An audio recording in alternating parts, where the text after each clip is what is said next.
నమస్తే ఫ్రెండ్స్, నేను మీ Shravani Harsha. Welcome back to our channel. ఇవాళ మన కథ వ్యక్తావ్యక్తం. రచించిన వారు ఉమా మహేష్ ఆచార్ల.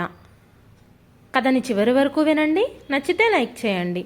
ఈ కథ పైన మీ విలువైన స్పందనని కామెంట్ రూపంలో మాకు తెలియజేయండి. కొత్తవారు ఎవరైనా చూస్తున్నట్లయితే మన ఛానల్ని సబ్స్క్రైబ్ చేసుకోండి. ఆనందు, 11 అవుతోంది. రేపు పరీక్ష హాల్లో నిద్రొస్తే కష్టం. తెల్లవారుజామున లేపుతాను, ఇక పడుకో అని హరికేన్ల అంతరువత్తి తగ్గించి కింద చాప మీద బొంతపరుచుకుంది లక్ష్మి. ఆనంద్ పుస్తకం పక్కన పెట్టి అమ్మ పక్కనే వేసుకున్న మడత మంచం మీద వాలాడు. ఇంత కష్టపడి చదువుతున్నావు, పెద్దయ్యాక ఏమవుతావురా అడిగింది చూరులోంచి ఆకాశం వైపు చూస్తూ. అలా చూసినప్పుడు ఆకాశం అప్పడాల్లా, వెండి మేఘాలు ఒత్తుల్లా కనిపిస్తే అది ఆమెలోని భావుకతారహిత్యం కాదు.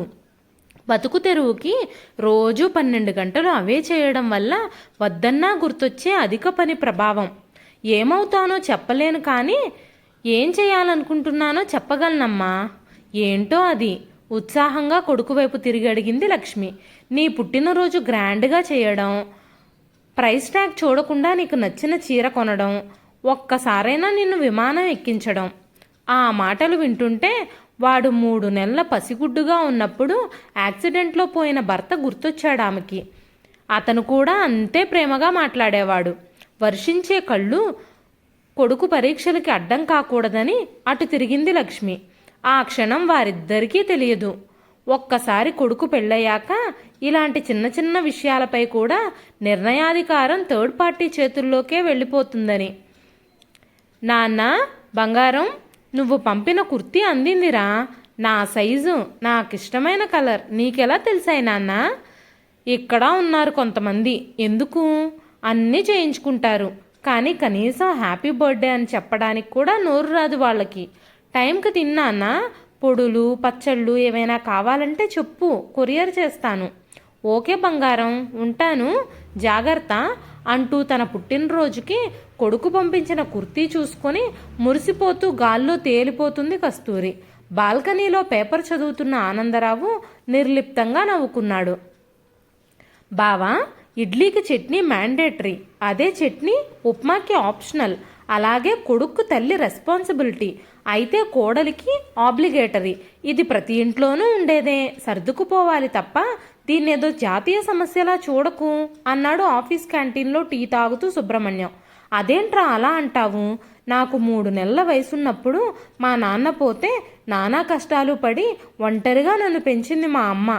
అలాంటిది ఆమె ఇప్పటికీ ఒంటరిగానే ఉంటోంది. ఉద్యోగం వచ్చిన నెలలోనే మళ్ళీ ముహూర్తాలు లేవని కస్తూరి వాళ్ళ పేరెంట్స్ కంగారు పెడితే నా పెళ్లి చేసింది. అదే నెల వేరు కాపురం. ఆ రకంగా కనీసం మొదటి నెల జీతం కూడా అమ్మ చేతికి ఇవ్వలేకపోయాను. ఆవిడ కూడా ఈ రోజుకి ఏమీ ఆశించింది లేదు. అలా అని పూర్తిగా వదిలేయలేనుగా. మా అమ్మని బాగా చూసుకోవటం తప్ప నాకు పెద్ద పెద్ద కోరికలేం లేవు అన్నాడు ఆనందరావు బాధగా. ఆవిడ పెద్దావిడ, ఎక్కడో అక్కడ బానే ఉన్నారు కదా, నీ కుటుంబం పిల్లలు ముఖ్యం కదా అన్నాడు సుబ్బు.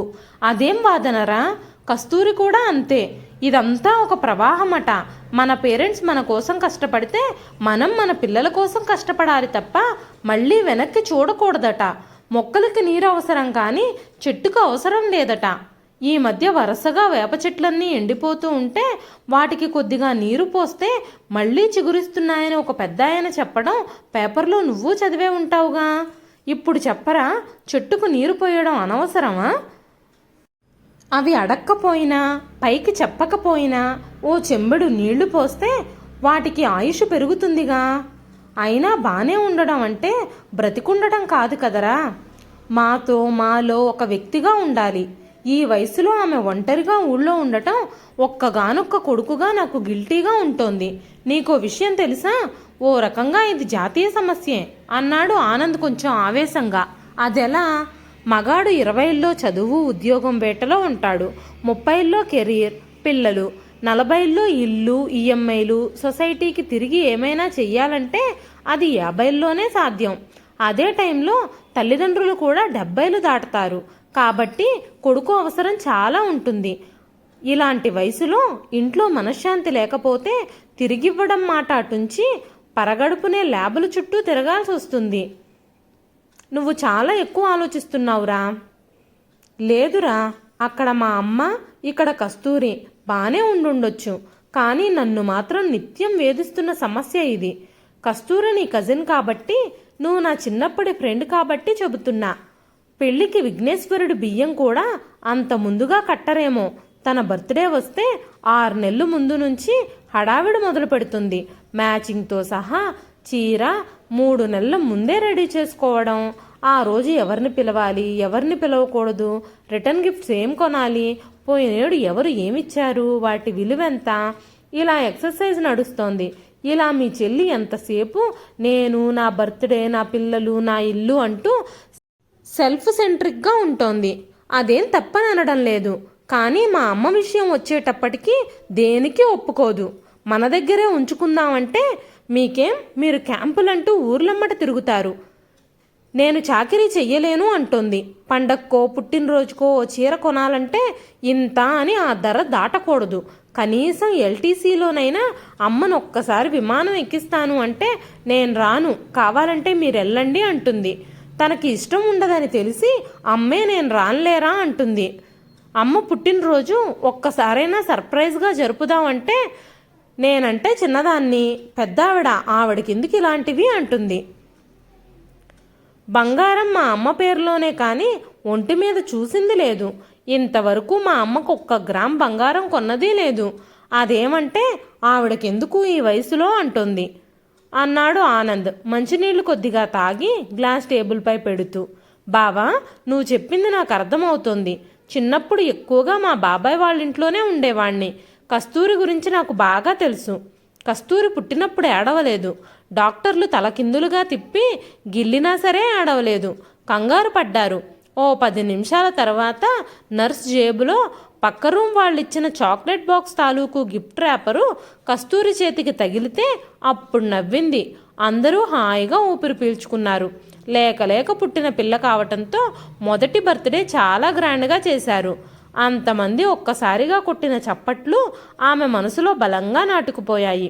ఆ తర్వాత ప్రతి పుట్టినరోజు అంతే గ్రాండ్గా జరిగింది. వాళ్ళింట్లో కస్తూరి విఐపి అయ్యింది. అలా పుట్టినరోజు ఆమెకు ఒక అబ్జెషన్ అంటూ ఉండగా, సుబ్బు, ఇక్కడ సమస్య కస్తూరి పుట్టినరోజు జరుపుకోవడం గురించి కాదు.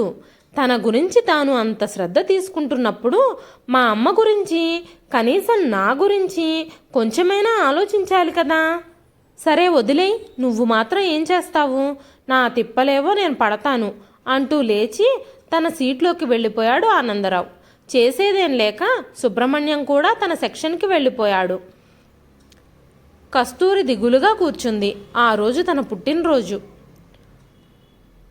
పోయినేడు భర్త పోవటంతో చేసుకోలేదు. ఓ ఏడు పోతే 3 ఏళ్ళు పోతుందంటారు. ఇదేనేమో. బర్త్డే బ్లూస్తో ఆమెకు దుఃఖం తన్నుకొస్తుంది. భర్త ఫోటోకేసి చూసింది. నవ్వుతున్నాడు. బాగా అయిందనేమో. పిల్లలిద్దరూ ఫోన్లు చేయలేదు, గిఫ్ట్లేవీ పంపలేదు. పోతూ పోతూ ఆయన గాని పిల్లల్లో దూరాడా అనే అనుమానం భయంగా మారి కోపంగా ముగిసింది. ఒక్క క్షణం ఆ ఫోటో తీసేసి అటక మీద దాచేద్దాం అనిపించింది. టైం చూసింది. సాయంత్రం 4. పోనీ కొడుకులకి తానే ఏదో ఒక వంకతో ఫోన్ చేసి విషెస్ చెప్పించుకుందామా అంటే ఇప్పుడు వాళ్ళకి ఏ తెల్లవారుజామో అవుతుంది. లేపితే విసుక్కుంటారు. అంతలో బెల్లు మోగితే పని మనిషి అయి ఉంటుందని నిరాశగా వెళ్ళి తలుపు తీసింది. ఎదురుగా సుబ్రహ్మణ్యం. రా అన్నయ్య, చాలా రోజులైంది నిన్ను చూసి అంటూ తప్పుకొని లోపలికి ఆహ్వానించింది. సుబ్బు చేతిలో బట్టల కవర్ చూడగానే చిన్న ఆశ, ఏదైనా గిఫ్ట్ తెచ్చాడేమోనని. అయినా చిన్న అనుమానం. 1-2 సార్లు వాడు ఏదో సర్ది చెప్పబోతే తను వారించి మాట్లాడడం మానేసింది. అతను వస్తూనే నీకు పుట్టినరోజు శుభాకాంక్షలమ్మా అంటూ కవర్లోంచి చీర తీసిచ్చాడు. అది చూడగానే ఆమె చిన్నపిల్లలా సంతోషపడింది. థ్యాంక్స్ అన్నయ్య, ఈరోజు ఇక్కడే భోంచేసి వెళ్ళాలి అంది. పిల్లలు ఫోన్ చేశారా కస్తూరి అడిగాడు సుబ్బు. లేదన్నయ్య, ప్రతి ఏడు నా పుట్టినరోజుకి ఇద్దరు ఏదో ఒక గిఫ్ట్ పంపిస్తూనే ఉండేవారు. పొరుగురులో చదువుతున్నప్పుడు, ఉద్యోగం చేస్తున్నప్పుడు, ఆఖరికి అమెరికా వెళ్ళాక కూడా. ఇదిగో మీ బావగారు పోయి పిల్లల మీద వాలాడో ఏమిటో, వాళ్ళు కూడా నన్ను పట్టించుకోవడం మానేశారు అంది కళ్ళు తుడుచుకుంటూ. బావ పోయాక వాళ్ల మీద వాలడం కాదమ్మా, ఉన్నప్పుడే వాలాడు, ఇప్పుడు వాలడానికి లేకుండా పోయాడు అన్నాడు సుబ్బు. అర్థం కానట్టు చూసింది కస్తూరి. నీ కొడుకులిద్దరూ ప్రతి ఏటా క్రమం తప్పకుండా నీకు బర్త్డే విషెస్ చెప్పడం, గిఫ్ట్ పంపడం వెనక మీ ఆయన కష్టం నాకు తెలుసమ్మా అన్నాడు బాధగా. అంటే అనుమానంగా అడిగింది కస్తూరి. వాడే గిఫ్ట్లు కొని పిల్లలకిచ్చి నీకివ్వమని చెప్పేవాడు. వాళ్ళ హడావిల్లో వాళ్ళుండి ఒక్కోసారి విసుక్కునేవాళ్ళు. ఏంటి డాడీ ఇదంతా, నువ్వే ఇవ్వొచ్చుగా అనేవాళ్ళు. దానికి వాడు, నేనిస్తే అది బాధ్యతరా, మీరిస్తే ప్రేమ, మీ అమ్మకి నేనివ్వడం కంటే మీరిస్తేనే ఎక్కువ సంతోషం అనేవాడమ్మా. వాడు ఇదంతా చేసింది నువ్వు మారాలని కాదు, ఓ తల్లికి జరిగిన లోటు మరో తల్లికి జరగకూడదని. నీ కొడుకులు వ్యక్తపరిచిందంతా ప్రేమ కాదు, వాడు వ్యక్తపరచనంత మాత్రాన ప్రేమ లేదని కాదు. అనారోగ్యంలో కూడా పిల్లలతో మీ అమ్మ ఒట్టి బోళా మనిషి, జాగ్రత్తగా చూసుకోండ్రా అని చెప్పేవాడు. తను పోతే పిల్లలు పట్టించుకోరేమో అని ప్రతి ఏడూ నీ పుట్టినరోజుకి గిఫ్ట్ అందజేయమని నాకు పురమాయించాడు. నువ్వు మాత్రం ఎప్పుడూ వాడి గురించి ఆలోచించనే లేదు.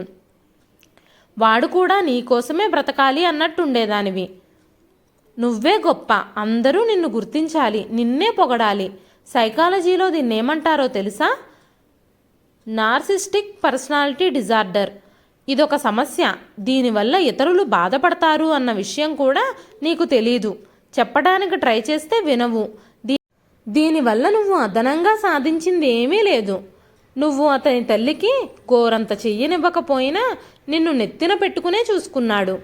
నీకు మాత్రం సౌమ్యంగా ఉండేవాడన్నా, కొడుకు ఇబ్బంది పడకూడదని నోరెత్తని ఆవిడన్నా ఎప్పుడూ లోకువే. ఇవేవీ నీకు చెప్పొద్దన్నాడు వాడు. కానీ ఇప్పుడు కూడా నువ్వు వాడి మీద నిందలు వేస్తుంటే ఉండబట్టలేక చెప్పానమ్మా. ఉంటాను తల్లి అంటూ భోజనానికి ఉండమన్నా వినకుండా టీ మాత్రం తాగి వెళ్ళిపోయాడు సుబ్బు. అతను వెళ్ళాక కస్తూరి సోఫాలో కూలబడి భర్త ఫోటోకేసి చూసింది. ఆనందరావు నవ్వుతున్నాడు. అతని నవ్వు తెల్లగా ఉంది. అయితే అది పౌర్ణమి చంద్రుడు వెదజల్లిన వెన్నెలలా లేదు. నిలువెత్తు దుఃఖాన్ని పూడ్చిపెట్టిన పాలరాతి ఫలకంలా ఉంది. బతికున్నప్పుడు చాలాసార్లు లోపల ఏడ్చే ఉంటాడు. అతని తల్లికి చీర కొనాలంటే తను గీసి డబ్బులిచ్చినప్పుడు ఏడ్చే ఉంటాడు. 4 రోజులు ఉందామని కొడుకింటికొచ్చిన అత్తగారు ఉదయాన్నే ఎదురుపడినందుకు తను విసుక్కుంటే తన వెనకే ఉండిపోయి ఏమీ అనలేక అతను ఏడ్చే ఉంటాడు. తల్లికి జత గాజులు చేయిస్తానంటే ఎక్కడ ఆవిడ తదనంతరం దగ్గర చుట్టాల్లో ఆడపిల్లలకి ఇచ్చేస్తుందో అని తను పేచీ పెట్టి మరీ ఆపినప్పుడు అతను ఏడ్చే ఉంటాడు. మొక్కజొన్న పొత్తుని కుంపట్లో కాల్చినట్టు తను అతన్ని కాల్చుకు తింటుంటే ఏమీ చేయలేక నిస్సహాయంగా ఏడ్చే ఉంటాడు. కస్తూరికి గుండెల్లోంచి దుఃఖం తన్నుకొచ్చింది. పొగిలి ఏడ్చింది. మనసులోని చీకటిని ఆశాంతం కడిగేసేలా ఏడ్చింది. ఓ నిర్ణయానికి వచ్చాక ఆ రాత్రి ఆమె ప్రశాంతంగా పడుకుంది. గత కొద్ది రోజులుగా పోస్తున్న నీరు పుణ్యమా అని ఇంటి ముందు ఎండిపోయిన వేప చెట్టు మళ్లీ చిగుర్లు పెట్టింది. ఎందుకమ్మా నాకు ఈ వయసులో ఈ పుట్టినరోజు హడావిడి, ఇంతింత ఖర్చు పెట్టి చీరలు, పైగా విమానంలో కాశీ ప్రయాణం ప్రోగ్రాం ఒకటి పెట్టావు, ఇంత ఖర్చు దేనికిప్పుడు? మొహమాటంగా అడిగింది లక్ష్మి. కస్తూరి నవ్వి ముడతలు పడ్డ అత్తగారి చేతిని తన చేతిలోకి తీసుకుంది. ఆ స్పర్శలో కొడుక్కుని తడుముకుంది లక్ష్మి. ఫోటోలో ఆనందరావు నవ్వుతున్నాడు. ఆ నవ్వు కిటికీలోంచి పడే వెన్నెలలా చల్లగా ఉంది. ఇదండి ఈరోజు కథ. ఈ కథ నచ్చితే ఒక లైక్ చేయండి. ఈ కథ పైన మీ విలువైన స్పందనని కామెంట్ రూపంలో మాకు తెలియజేయండి. మరెన్నో ఇలాంటి ఇంట్రెస్టింగ్ కథల కోసం మన ఛానల్ని సబ్స్క్రైబ్ చేసుకోండి. మరొక మంచి కథతో మళ్ళీ కలుస్తానండి. అంతవరకు సెలవు.